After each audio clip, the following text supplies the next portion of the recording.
وَلَقَدْ يَسَّرْنَا الْقُرْآنَ لِلذِّكْرِ فَهَلْ مِن مُّدَّكِرٍ۔ اور ہم نے قرآن کو سمجھنے کے لیے آسان کر دیا ہے، تو کوئی ہے کہ سوچے سمجھے؟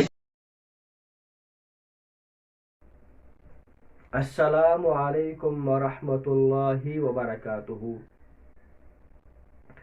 عزیز طلباء، آج ہمارا موضوع ہے یہ بھی شرک ہے۔ شرک صرف یہ نہیں ہے کہ ہم اس کائنات کا مالک اور خالق اللہ تعالیٰ کو نہ مانیں، اللہ کے علاوہ کسی کو اس کائنات کا خالق و مالک تصور کریں، بلکہ اگر ہم اللہ کے علاوہ کسی کی عبادت کریں اس نیت سے کہ یہ ہمیں اللہ تعالیٰ کے قریب کریں گے،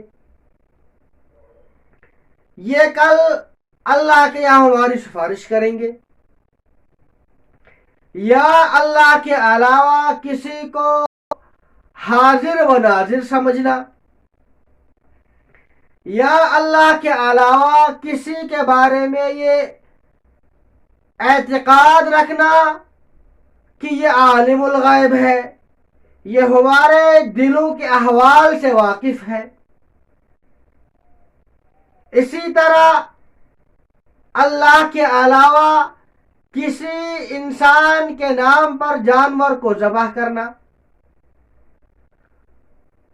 خانہ کعبہ کے علاوہ کسی اور گھر کا طواف کرنا، اسی طرح مردوں سے مرادیں مانگنا، جو اس دنیا سے وفات پا چکے ہیں ان سے مرادیں مانگنا، قبروں کے سامنے سجدہ کرنا، کسی کو اللہ کے علاوہ حاجت روا یا مشکل کشا سمجھنا، یہ سمجھنا کہ وہ پریشانیوں کو دور کرنے والا ہے، یہ تمام چیزیں شرک کے دائرے میں آتی ہیں۔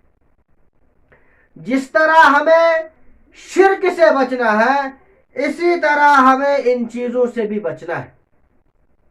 نعوذ باللہ ثم نعوذ باللہ، اگر ہم نے ان کاموں میں سے کسی ایک کام کو بھی انجام دیا تو یہ بھی شرک ہے، اور شرک ایسا خطرناک گناہ ہے جس کے بارے میں اللہ تعالیٰ نے فرمایا کہ میں گناہ کو، شرک کو کبھی بھی معاف نہیں کروں گا، الا یہ کہ وہ آدمی مرنے سے پہلے پہلے توبہ کر لے۔ جس طرح پانی اور آگ ایک جگہ جمع نہیں ہو سکتے، اسی طرح شرک اور ایمان ایک جگہ جمع نہیں ہو سکتے۔ اگر ہمارے اندر یہ چیزیں ہیں اس کا مطلب یہ ہو گیا کہ ہم شرک کے اندر مبتلا ہے۔ اگر ہم شرک کے اندر مبتلا ہے تو پتہ چلا کہ ہمارے اندر ایمان نہیں ہے، اسلام نہیں ہے، لہذا ہمیں اپنی زندگی کا جائزہ لینا ہے۔ نعوذ باللہ، کہیں ایسا تو نہیں ہے کہ ہماری زندگیوں کے اندر یہ اعمال ہے جس کی وجہ سے ہم شرک کے مرتکب قرار دیے جائیں گے،